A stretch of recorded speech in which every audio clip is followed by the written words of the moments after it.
இதுக்கு பின்னால ஏதாவது ஒருங்கிணைப்பு வேலைகள் நடந்துட்டு இருக்கா சார்? ஏதோ ஒரு மர்மமாவே இருக்கு. இல்ல. எந்த பிளவும் இல்ல, பிரச்சனையும் இல்ல. ஒருங்கிணைப்பும் தேவையில்ல. ஒருங்கிணைப்பும் ஏற்படாது. ஸ்டாலின் முதலமைச்சரா வந்தாலும் பரவாயில்ல. எடப்பாடி எடப்பாடி முதலமைச்சரா கூடாது. பழனிசாமி வரக்கூடாது.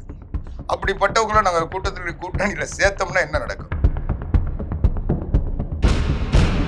அவங்க பாரதிய ஜனதா கட்சியில பன்னீர்செல்வத்தை சேர்த்தாங்கன்னா, தினகரனை சேர்த்துக்கிட்டாங்கன்னா, அதை நாங்க தலையிட முடியாது. எங்க கட்சி விஷயத்துல அவங்க எப்படி தலையிட முடியாதோ, அவங்க கட்சி விஷயத்தை நாங்க கேட்க கூட மாட்டோம். எடப்பாடி பழனிசாமி அவர்களை தலைவராக ஏற்று முதலமைச்சராக ஏற்று அவருக்கு வாக்களியுங்கள் என்ற வார்த்தை அவங்க சொல்ல தயாராக இருந்தால் அவங்கள சேர்ப்போம். அது இல்லாத யாரா இருந்தாலும் அதை பத்தி எங்களுக்கு கவலை இல்லை. நாங்க அதுல உறுதியா இருக்கிறோம். எந்த நிலைமையிலும் அதுல சமரசம் ஏற்படுத்திப்போம். இப்ப இருக்கக்கூடிய அதிமுக பொதுச் செயலாளர் எடப்பாடி பழனிசாமி அவர்கள் இதுவரைக்கும் அந்த மாதிரி ஒரு பிரம்மாண்டமான மாநாட்டை எதுவும் ஏற்பாடு செய்யல. இதுவரைக்கும் ஒரு மாற்றத்தை நோக்கி போகல. இல்ல நீங்க கேட்கறது சரியான கேள்விதான்.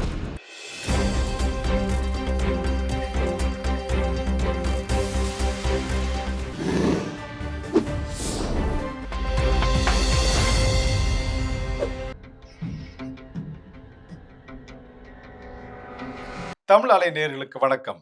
இன்றைய சந்திப்பில் நம்மோடு இணைந்திருப்பவர் அனைத்து இந்திய அண்ணா திராவிட முன்னேற்ற கழகத்தின் செய்தி தொடர்பாளர் ஆவடி திரு குமார் அவர்கள். வணக்கம் வணக்கம் சார். சார். சார், இப்போ அண்ணாமலை ஒரு பக்கம் டிடிவி தினகரனை ஓபிஎஸ்ன்னு மாறி மாறி போய் சந்திச்சிட்டு இருக்காரு. அதே நேரத்தில் பாஜகவுடைய மாநில தலைவர் இருக்கக்கூடிய திரு நயினார் நாகேந்திரன் திரு எடப்பாடியார் அவர்களை சந்திச்சு இப்போ டெல்லியில் போய் பார்த்துருக்காங்க. இதுக்கு பின்னால் ஏதாவது ஒருங்கிணைப்பு வேலைகள் நடந்துட்டு இருக்கா சார்? ஏதோ ஒரு மர்மமாவே இருக்கு. இல்ல அனைத்து இந்திய அண்ணா திராவிட முன்னேற்ற கழகத்தில் எந்த பிளவும் இல்ல, பிரச்சனையும் இல்ல.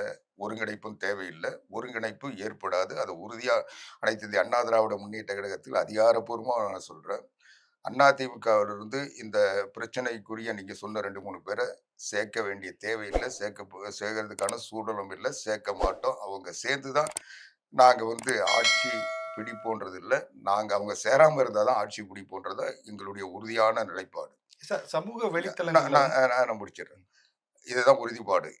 என்னன்னா, இன்னைக்கு நான் ஏற்கனவே சொன்னது போல, இன்னைக்கு தமிழ்நாட்டில் எடப்பாடி பழனிசாமி எந்த நிமிடத்தில் தேர்தல் வந்தாலும் முதலமைச்சராவது உறுதி, ஆட்சி அமைப்பது உறுதி. பெரும்பான்மையோடு அண்ணா திராவிட முன்னேற்ற கழகம் ஆட்சி அமைக்கும். இதுல எந்த மாற்று கருத்து இல்லை. இதுதான் உளவுத்துறையும் சொல்லியிருக்கு. அவங்களுடைய எங்களுடைய அரசியல் எதிரிய திமுகவினுடைய வியூக வடிவமைப்பாளர்கள் கூட தகவல் தந்துட்டு இருக்காங்க. இன்னைக்கு பல அரசு அதிகாரிகள் வழியா எங்களுக்கும் செய்திகள் கிடைச்சிட்டு இருக்கு. இதுதான் இன்னைக்கு கள நிலவரம்.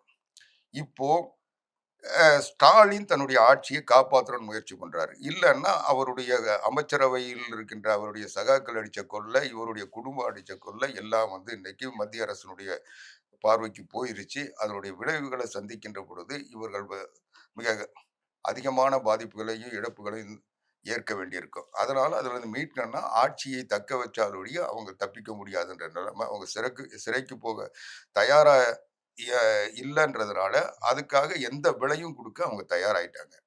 அது ஒரு பக்கம் நடந்துட்டு இருக்கு. இப்போ அவங்களுடைய நோக்கம் எடப்பாடி இப்போ இன்னைக்கு இருக்கிறது ஸ்டாலினா எடப்பாடி பழனிசாமியா? எடப்பாடி பழனிசாமி முதலமைச்சர் ஆயிடுவார்ன்ற நிலைமை. இன்னொரு பக்கம் ஸ்டாலின் முதலமைச்சர் ஆகணும்ன்ற நிலைமை. இப்போ தினகரன் என்ன சொல்றாரு? ஸ்டாலின் முதலமைச்சரா வந்தாலும் பரவாயில்ல, எடப்பாடி பழனிசாமி வரக்கூடாது. அப்படிப்பட்டவங்கள நாங்க கூட்டணியில சேர்த்தோம்னா என்ன நடக்கும்? பன்னீர்செல்வம் என்ன சொல்றாரு? அரசியல்ல எது வேணா நடக்கலாம், யாரோட வேணா கூட்டு சேருவேன், எனக்கு என்னுடைய பதவிதான் என்னுடைய லட்சியம் சொல்ற ஒருத்தரை நாங்க மறுபடியும் இங்க சேர்த்து நாங்க எப்படி இந்த கூட்டணி அமைக்க முடியும்? இதுதான் எங்களுடைய நிலைப்பு. அதனாலதான் அண்ணா திராவிட முன்னேற்ற கழகத்தில் அவங்களுக்கு இடம் இல்லைன்னு நான் உறுதியா சொல்றதுக்கு காரணம், பொதுக்குழுல நாங்க விவாதிச்சதுக்கு காரணம் அதுதான். நேரடியாக சொல்லணும். சி.வி. சண்முகமாக இருந்தாலும், கே.பி. முனுசாமியா இருந்தாலும் எல்லாருமே அதை வெளிப்படையா ஆர்.பி. உதயகுமார்ல இருந்து எல்லாருமே தெளிவா பேசுறாங்க. பாஜக ஒரு அழுத்தம் கொடுக்கப்படுவதா ஒரு தகவல். ஏன்னா 15ஆம் தேதி அதுதாங்க 15ஆம் தேதி ஓபிஎஸ் அறிவிக்கிறதா இருந்துச்சு. இப்போ மறுபடியும் அதை போஸ்ட்போன் பண்ணியிருக்கிறாரு. அதனால கொஞ்சம் சமாதானப்படுத்தலாம் அப்படிங்கிற மாதிரி ஒரு பேச்சுவார்த்தை நடந்துட்டு மாதிரி சமூக வலைத்தளங்கள்ல இருக்கு. அதாவது நீங்க சொல்றதுல உண்மை இருக்கோ இல்லையோ, ஆனா பொருள் இருக்கு. அதுல நான் உணர்றேன். அதாவது அவங்க என்னன்னா, ஒரு மனிதனை இப்போ அவங்க வந்து பல முறை சென்னைக்கு வர சொல்லலாம், அமித்ஷாவை பார்க்கறதுக்கு பன்னீர்செல்வம் முயற்சி பண்ணாரு, முடியல.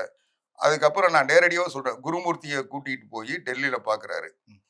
பார்த்த உடனே அவர் காலை பிடிச்சிட்டு என்ன காப்பாத்துங்கன்னு சொன்னா ஒருத்தர் என்ன சொல்லுவாங்க, சரிங்க நான் அவர்கிட்ட பேசுறேன் போங்கன்னு சொல்லி ஒரு ஆறுதலுக்கு சொன்ன வார்த்தைய அவர் ஏற்கனவே அமித்ஷா அவர்களுக்கு எல்லா விஷயமும் தெரியாம இல்லை. நான் இன்னும் நேரடியாக சொல்றேன்னு, நீங்க சொல்ற அண்ணாமலை ஏற்கனவே அதுக்கான முயற்சி பண்ணவர் தான். ஆனா இன்னைக்கு அதே மாதிரி இன்னும் சொல்றேன், குருமூர்த்தி கூட அமித்ஷா அவர்கள் சென்னை வந்தபோது எடப்பாடி பழனிசாமி அவர்கள் சந்திக்கிறதுக்கு முன்னால அவர் வீட்டில் போய் ரொம்ப நேரம் பேசி அவரை கன்வின்ஸ் பண்ண பார்த்து அது என்ன நடந்தது எனக்கு தெரியாது. பட் அதெல்லாம் மீறிக்கிட்டு தான் அங்க போனாங்க. அப்போ அமித்ஷா அவர்களுக்கு எல்லாமே தெரியும். அதையெல்லாம் கடந்து தான், அது நட்போ உறவோ அது கட்சியோ எனக்கு எதுவும் தெரியாது. ஆனா அவங்க கிட்ட எல்லாம் பேசிட்டு அதுக்கப்புறம் தான் அவர் முடிவெடுத்தாரு.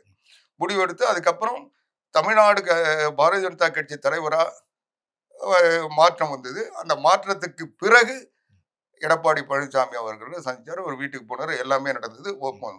அதுல அவர் சொன்ன வார்த்தைகள்லயே ஒரு சரியான வார்த்தை உங்களுக்கு புரிஞ்சிருக்குன்னு நினைக்கிறேன்.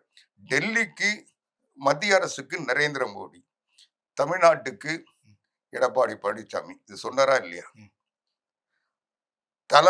கூட்டணி அமைக்கும் போதும் அவர் தலைமையில் பேசி முடிவு செய்வோம். அமைச்சரவை அவர் தலைமையில் அமையும் சொன்னாரா இல்லையா? இதை விட என்ன விளக்கம்?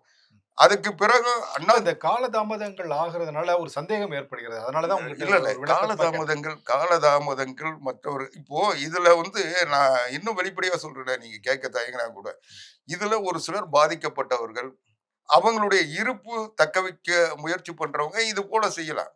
எங்களை பொறுத்த வரைக்கும் அண்ணா திராவிட முன்னேற்ற கழகத்தில் இவங்களுக்கு இடம் இல்லைன்னு சொல்றமே தவிர, பாரதிய ஜனதா கட்சி என்ன நிலைப்பாடு எடுக்குது, அவங்க யாரை சேர்க்கிறாங்க யாரை நீக்கிறாங்கன்றதை பத்தி எங்களுக்கு கவலை இல்லை. அவங்க பாரதிய ஜனதா கட்சியில பன்னீர்செல்வத்தை சேர்த்தாங்கன்னா தினகரனை சேர்த்துக்கிட்டாங்கன்னா அதை வந்து நாங்க தலையிட முடியாது. எங்க கட்சி விஷயத்துல அவங்க எப்படி தலையிட முடியாதோ அவங்க கட்சி விஷயத்த நாங்க கேட்க கூட மாட்டோம். அது எங்களுக்கு தேவையில்லாத ஒண்ணு. அதனால எங்க நிலைப்பாடு கரெக்டா இருக்கு. அதை ஏத்துக்கிட்டு தான் பாரதிய ஜனதா கட்சி இங்க வந்தது. நான் இன்னும் சொல்றேன், இந்த இப்ப இன்னைக்கு இந்த முயற்சி பண்றாங்கல்ல, இந்த முயற்சி பண்ற ஆட்கள் அத்தனை பேரும் இந்த பாரதிய ஜனதா கட்சி சார்பில் முயற்சி பண்றதா சொல்லக்கூடிய ஆட்கள் உட்பட எல்லாரையும் சொல்றேன், இவங்க எல்லாரும் செஞ்ச பணிதான் இவங்களை நம்பி விட்டதுனாலதான் இன்னைக்கு டெல்லியில ஒரு மைனாரிட்டி அரசை நரேந்திர மோடி நடத்திட்டு இருக்காரு. அன்னைக்கு இவங்க பேச்ச அவர் கேட்காம இருந்தா, இவங்க சரியான நிலைப்பாட்டை எடுத்திருந்தாங்கன்னா இன்னைக்கு அந்த நிலைமை வராது. இது எங்களுக்கு தெரியுதோ இல்லையோ பாரதிய ஜனதா கட்சிக்கு, அதுவும் அமித்ஷா அவர்களுக்கு நல்லா தெரியும். அதனால எடப்பாடி பாஜக வந்து மைனாரிட்டி ஆனதுக்கு தமிழ்நாட்டில் உள்ள அரசியல், ஆமா, தமிழ்நாட்டில் போன தேர்தல் அதிமுக கூட்டணி பாரதிய ஜனதா கட்சி கூட்டணி பிளவுபடாம ஒரே கூட்டணியா இருந்தா எடப்பாடி தானே சார் எங்களுக்கு பாஜக கூட்டணியே வேண்டாம்னு சொல்லி. ஆமா, நாங்க தான் வேண்டாம். அது காரணம் என்ன? எங்க கூட உட்காந்துட்டு எங்களை விமர்சித்துட்டு புரட்சி தலைவி அம்மாவை விமர்சிப்பாங்க, அண்ணாவை விமர்சிப்பாங்க, எங்களை ஒண்ணுன்னு சொல்லுவாங்க, நாங்க ஊழல் ஆட்சி நடத்துறோம்னு சொல்லுவாங்க. அதையெல்லாம் தாங்கிட்டு பன்னீர்செல்வம் போலாம், நாங்க போக முடியாதுல்ல. அதிமுக தொண்டன் யாராவது நம்மளை விமர்சிக்கிறவங்களுக்கு ஓட்டு கேட்பானா? சார் நீங்க பேசுல இருந்து ஒரு விஷயம் முழுமையா நான் தெரிஞ்சுக்கலாம்னா, அதாவது டிடிவி தினகரனோ இல்ல ஓபிஎஸ்ஓ இல்ல திருமதி சசிகலாவோ அதிமுகவில் ஒருங்கிணைக்க வாய்ப்புகளே இல்லை அப்படின்னு சொல்ல வரீங்களா? நிச்சயமா கிடையாது. நான் நேரடியாக கூட சொல்றேன். இதுல வந்துங்க தினகரனுடைய ஆங்கிள் வேற, பன்னீர்செல்வத்தினுடைய ஆங்கிள் வேற, அந்த அம்மாவுடைய ஆங்கிள் வேற. அதாவது திமுகவை ஆதரிச்சோ இல்ல திமுக நல்லவங்க அவங்க பேசினதே கிடையாது. எனக்கு தெரிஞ்சு நான் அதை உணர்ந்திருக்கிறேன். ஆனா இவங்க அப்படி கிடையாது. இவங்க 2 பேரும் அவங்களோட ஒப்பிடவே முடியாது. அவங்களுக்கு பின்னால இவங்க இருக்கிறாங்கன்னு தான் எங்களுடைய வருத்தமே தவிர, அவங்கள வந்து நான் சொல்ல இவங்க அதில் பலன் பெற்றக்கூடாதுன்றது தான். அவங்கள வந்து புறக்கணிக்க வேண்டிய அவசியமா? அவங்க இன்னும் போய் பாரதிய ஜனதா கட்சிக்கிட்டையும் பெரிய பேச்சுவார்த்தை நடத்தல. எதுவுமே அவங்க அரசியல் எதுவும் பெருசா பண்ணல. அவங்க அதிமுக நல்லா இருக்கணுன்ற நோக்கத்துல இருக்கிறாங்க. அதுல அவங்களுக்கு பலன் கிடைக்கணும்னு வேணா எதிர்பார்ப்பாங்கன்னு கூட நான் சொல்லுவேன். அது நம்ம சரி சார். அவங்கள ஒன்றும் பெருசா சரி சார். ஏன்னா எடப்பாடியார் பேசும்போது ஒரு விஷயத்த சொன்னாரு. தமிழ்நாட்டுல வந்து அதிமுக 28% எடுத்திருக்கோம். பாஜக வந்து 12% எடுத்திருக்கிறாங்க. ஸோ 40% நாங்க வாக்கு வாங்கியிருக்கிறோம். அ நான் அப்படின்னு சொல்றது வந்து பாஜகவுக்கு சீட்டோட எண்ணிக்கைய அதிகரிக்கிறதுக்கு ஒரு வாய்ப்பா இருக்குமா? எப்படி? இல்ல இல்ல இல்ல இல்ல நான் உங்களுக்கு நான் இன்னும் விரிவாவே சொல்றேன். நீங்க நாடாளுமன்ற தேர்தல் வேற, சட்டமன்ற தேர்தல் வேற. அது தமிழ்நாட்டு அரசியல் எப்பவுமே யார் மத்தியில ஆட்சி செய்யணும், யார் தமிழ்நாட்டு ஆளணுன்றதுல மக்கள் விழிப்பா இருப்பாங்க, தெளிவா வாக்களிப்பாங்க ஆட்சியில. அதான் ஒவ்வொரு தேர்தலுக்கு ஒரு அது அது அது நாடாளுமன்றத்துக்கு ரிசல்ட் வேற, அது சட்டமன்றத்துக்கு ரிசல்ட் வேற. அது அதே மாதிரி 1996ல 91லேருந்து 96 வரைக்கும் புரட்சித் தலைவி அம்மா முதலமைச்சரா இருந்தாங்க. இந்த 6 மாதத்துல பல்வேறு குற்றச்சாட்டுகள்லாம் சொல்ல சொல்ல 96ல புரட்சித் தலைவி அம்மா வெற்றி வாய்ப்பு இழந்தாங்க. அவங்களே வெற்றி அதிமுக மிகப்பெரிய தோல்வியை சந்திச்சோம். 4 இடம் தான் வெற்றி பெற்றோம்னு நினைக்கிறேன். அந்த மாரி ஒரு தோல்வி. ஆனா 2டே வருஷத்துல 98ல. 98ல நாடாளுமன்ற தேர்தல் அதிமுக வெற்றி பெற்று அதிமுக ஆதரவோட பாரதிய ஜனதா கட்சி ஆட்சி அமைச்சது. அதனால நாடாளுமன்றத்துல ஒரு முடிவு, சட்டமன்றத்துல ஒரு முடிவா அது இருக்கும். அதுதான் தமிழ்நாட்டினுடைய நிலைமை. அதன அதுபோல இப்பவும் தமிழ்நாட்டுக்கு வந்து நாடாளுமன்ற தேர்தல்ல நீங்க 2019 நாடாளுமன்ற தேர்தல். அப்போ புரட்சி தமிழர் எடப்பாடியார் ஆட்சியில இருந்தாரு. பன்னீர்செல்வம் உட்பட எல்லாரும் சேர்ந்து இருந்தோம். அந்த தேர்தல்ல அதிமுக பாரதிய ஜனதா கட்சியோட கூட்டணி சேர்ந்தது. அப்போ நாங்க வாங்குன வாக்கு சதவீதம் 19%. இன்னைக்கு 24ல அதிமுக பாரதிய ஜனதா கட்சி கூட்டணி இல்ல. பன்னீர்செல்வம், அ தினகரன் யாருமே இல்ல. ஆனா நாங்க வாங்குன வாக்கு 21%. 2% கூடியிருக்கு. இவ்ளோ பிரச்சனைகள், பின்னடைவுகள், விமர்சனங்கள், தாக்குதல்கள் எல்லாத்தையும் தாங்கி 2% உயர்ந்திருக்கு. எல்லாரும் ஒற்றுமையா இருந்து 19% தான் வாங்கணும். ஆனா இப்போ 2% நாடாளுமன்ற தேர்தல். அதுவும் நாடாளுமன்ற தேர்தல்ல நாங்க வந்து யார பிரதமராக்குவோம், என்ன வகையான ஆட்சிக்கு நாங்க பங்களிப்போம்னு எதுவும் சொல்லல. தமிழ்நாட்டினுடைய உரிமையை காப்போம், தமிழ்நாட்டின் தேவைக்காக போராடுவோம். எங்க மேல நம்பிக்கை இருந்தா நாங்க தமிழ்நாட்டுக்கு எந்த பாதகம் வராம பார்த்துக்கிறேன். எங்களுக்கு வாக்களியுங்கள் தான் நாங்க எங்களுடைய கோரிக்கையை எடப்பாடியார் வச்சாரு. அ அ ஆனா அவங்க வந்து நரேந்திர மோடி 3வது முறையாக பிரதமர் ஆகணும்னு வச்சாங்க. இன்னொருத்தர் வந்து நரேந்திர மோடி வந்தா மறுபடியும் இந்தியா சிதைஞ்சு போகும். அதனால எங்களுக்கு வாக்களிங்கன்னு. அந்த போட்டியில களத்துக்கே நாங்க போகல.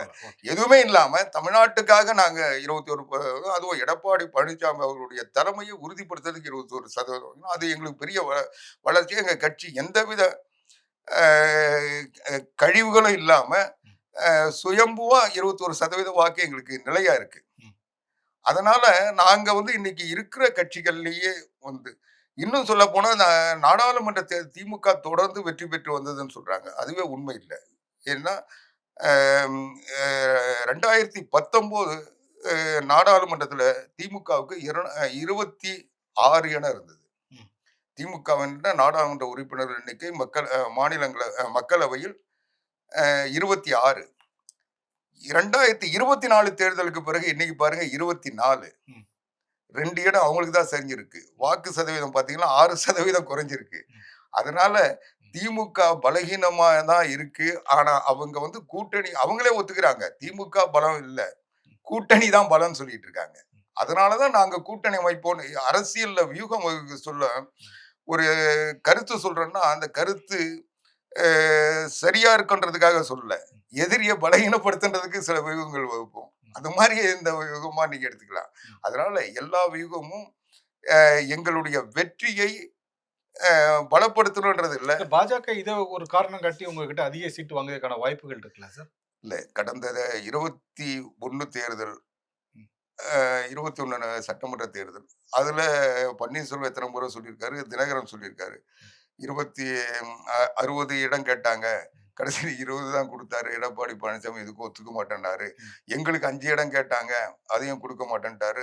இப்படி பல இது ஒண்ணு பன்னீர்செல்வமே சொல்லியிருக்காரு. அதனால எடப்பாடி பழனிசாமி அவர்களை பொறுத்தவரைக்கும் அனைத்து இந்திய அண்ணா திராவிட முன்னேற்ற கழகத்தில் இருக்கின்ற 2 கோடி தொண்டர்களுடைய கனவு, லட்சியம், ஏக்கம், புரட்சித் தலைவர் எம்ஜிஆர், புரட்சித் தலைவி அம்மா அவர்களுடைய எண்ணங்களை நிறைவேற்றணும்னா மறுபடியும் அம்மாவின் ஆட்சி வரணும். அதை எடப்பாடி பழனிசாமி அவர்கள் தான் அமைக்க முடியும். அதுக்காக நாங்க எந்தவித இழப்பையும் ஏற்க தயாரா இருக்கிறோம். சரி சார். அந்த இழப்பை ஏற்கிற போது எடப்பாடி பழனிசாமி அவர்கள் முதலமைச்சர் ஆகணுன்றதுக்காக தான் அந்த இழப்பை ஏற்கிறோமே தவிர, அவரை இழந்துட்டு நாங்க வந்து தேர்தலை சந்திக்கணுன்ற அவசியம் இல்ல. அதனால யாரா இருந்தாலும் எடப்பாடி பழனிசாமி அவர்களை தலைவராக ஏற்று, முதலமைச்சராக ஏற்று அவருக்கு வாக்களியுங்கள் என்ற வார்த்தை அவங்க சொல்ல தயாரா இருந்தா அவங்கள சேர்ப்போம். அப்படிப்பட்ட இல்லாத யாரா இருந்தாலும் அத பத்தி எங்களுக்கு கவலை இல்ல. நாங்க வந்து அதுல உறுதியா இருக்கிறோம். எந்த நிலைமையிலும் அதுல சமரசம் ஏற்படுத்திக்க மாட்டோம். சரி சார். இப்போ அம்மாவுடைய ஆட்சி அமைக்கணும் அப்படின்னு சொல்றீங்க. 2010ஆம் ஆண்டு அப்போதைய பொதுச் செயலாளர் இருந்த மாண்புமிகு செல்வி ஜெயலலிதா அவர்கள் கோயம்புத்தூர், மதுரை, திருச்சின்னு ஒரு பிரம்மாண்டமான மாநாட ஏற்பாடு பண்ணாங்க. அந்த மாநாட்டில இருந்து தான் அடுத்த தேர்தல் அதாவது ஆட்சி மாற்றத்திற்கான ஒரு அச்சாரம் போடப்பட்டதுன்னு கூட நிறைய செய்திகள்லயும், ஊடகங்கள்லயும் பரவலா செய்தி பரவாச்சு. ஆனா நீங்க இப்போ இப்ப இருக்கக்கூடிய அதிமுக பொதுச் செயலாளர் எடப்பாடி பழனிசாமி அவர்கள் இதுவரைக்கும் அந்த மாதிரி ஒரு பிரம்மாண்டமான மாநாட்டை எதுவும் ஏற்பாடு செய்யல. இதுவரைக்கும் ஒரு மாற்றத்தை நோக்கி போகல. இல்ல நீங்க கேட்கிறது சரியான கேள்விதான். தேவையானதும் கூட. புரட்சித் தலைவி அம்மா அவர்கள் 2015க்கு பிறகு எப்படி இருந்தாங்கன்னு உங்களுக்கு தெரியும். அவங்க இல்ல நான் கேட்கிறது 2010. 2010ல எதிர்க்கட்சியா இருந்து நம்ம ஆமா. தேர்தலை சந்திச்சோம். புரட்சித் தலைவி அம்மா அவர்களை பொறுத்தவரைக்கும், புரட்சித் தலைவர் எம்ஜிஆரை பொறுத்தவரைக்கும், அவங்கள தேடி மக்கள் வருவாங்க. ஆனா அந்த நிலைமை இன்னும் எடப்பாடியாருக்கு வரல. அதனால இவர் தேடி போறாரு. இன்னைக்கு தமிழ்நாடு முழுவதும் அததான் செஞ்சுட்டு இருக்காரு. நீங்க அ ஒவ்வொரு முறையும் தொகுதியில போய் சந்திக்கிறது, இன்னைக்கு இருக்கிறதுல சரியான நிலைப்பாடா நான் பார்க்கிறேன். ஏன்னா, இன்னைக்கு இருக்கிற இதுவுல நீங்க ஒண்ணு வேணா கரூர்ல என்ன நடந்ததுன்னு உங்களுக்கு தெரியும். நீங்க அது கூட நான் கரூர்ல கூட அது வந்து ஆட்சியாளர்களுடைய அலட்சியமா அல்லது சதியா அல்லது விஜயினுடைய கவனக்குறைவான்னு கூட எனக்கு சந்தேகம் இருக்கு. அந்த விவாதம் வேணா அது சிபிஐ பார்த்துக்கிட்டோம். அந்த கரூர் மாவட்டத்துல விஜயை சந்தித்த வாக்காளர்களை விட, மக்களை விட அதிகமானவர்களை சந்தித்தவர் புரட்சித் தலைவர் எடப்பாடியார். இப்ப சமீபத்துல கோபிச்செட்டிப்பாளையத்துல நடந்த ஆமா. இதுல கூட பிரம்மாண்டமா இருந்துச்சு ஆமா. கூட்டம். இல்ல நான் அத அத இல்ல, சொல்ல இல்ல. வரேன். அதுக்கு 2 நாள் முன்ன அதே இடத்துல புரட்சித் தலைவர் எடப்பாடியார் பேசுறாரு. அ நீங்க சொல்றது கரூர்ல. கரூர்ல. ம். அதே இடத்துல பேசுறாரு. அது ஏறத்தாழ அந்த அளவுக்கு கூட்டம் அங்க கூடுது. அப்போ அந்த கூட்டம் வந்து கரூர் தொகுதி மட்டும். ஆனா விஜய் கூடுன கூட்டம் கரூர் மாவட்டம். அது மட்டும் இல்லாம பல மாவட்டங்கள் வந்திருப்பாங்க. அத கூட நான் எடுத்துக்கல. கரூர் மாவட்டம் முழுக்க விஜய் அந்த கூட்டத்த கூட்டி, அவர் சொன்ன மாரி 27வோ என்னவோ சொல்றாங்க. அதே இடத்துல 30,000 பேர எடப்பாடியார் சந்திச்சிருக்காரு. அது மட்டும் இல்ல. அதே நாள் அதுக்கு அடுத்து 3 தொகுதி அந்த மாவட்டத்துல இருக்கிற 3 தொகுதியிலயும் அதே அளவு மக்கள சந்திச்சிருக்காரு. ம். அப்போ அந்த மாவட்டம் முழுக்க அவங்களுக்கு இருக்கிறத விட, ஒவ்வொரு தொகுதியிலும் அந்த கூட்டத்த நாங்க காட்டியிருக்கோம். இத ஊடகங்கள் மறைச்சுட்டாங்களே ஒழிய, இத ஒரு விவாத பொருளாவோ, இத வந்து சொல்லாதனால வெளிய தெரியல. நீங்க ஒரு மாவட்டத்துல ஒரே நாள் அந்த 1 மணி நேரம், 1 1/2 மணி நேரம் இடைவெளியில 3 இடத்துல மக்கள் திரள சந்திச்சவர் எடப்பாடியாரு. ஆனா அந்த மாவட்டம் முழுக்க இவங்க ஒன்று திரட்டி எல்லாரையும் காக்க வச்சு சந்தித்தது விஜய். அதனால அவருக்கு கூட்டம் கூட்டிச்சுன்னு சொல்லி ஊடகங்கள் இன்னைக்கு அதை ஒரு பேசு பொருளா மாத்திருக்காங்களே ஒழிய, ஆனா இந்த உண்மையை வந்து இதை மறைக்கிறாங்க. எந்த நேரத்திலையும் அண்ணா திராவிட முன்னேற்ற கழகத்திற்கு ஊடகங்களோ பத்திரிகைகளோ ஆதரவா இருந்தது இல்லை. எங்களை அவங்க வந்து ப்ரப்போஸ் பண்ணா கூட முன் வந்தது இல்லை. எங்களை எவ்வளவு டிஸ்கரேஜ் பண்ணமோ, எவ்வளவு எங்களை வந்து மலிவாக்க காட்டினமோ, இன்னும் சொல்ல போனா எங்களுக்கு வந்து எது நெகட்டிவோ அதவே ஊடகங்கள் காட்டிட்டு இருக்கிறது வழக்கம். அதனால எங்களுக்கு புதுசா ஒண்ணும் எங்க மேல தாக்குதல், அம்மா சந்திக்காத தாக்குதலா, இல்ல புரட்சி தலைவர் எம்ஜிஆர் சந்திக்காத தாக்குதலா, இதையெல்லாம் வந்து எங்களுக்கு பழகி போன ஒண்ணு. அதனால 2016ல அம்மா வந்து வெற்றி பெறுவாங்கன்னு யாராவது சொன்னாங்களா? எந்த ஊடகமா சொல்லிச்சா? எந்த கருத்து கணிப்பாவது சொல்லிச்சா? எதுவுமே இல்லை.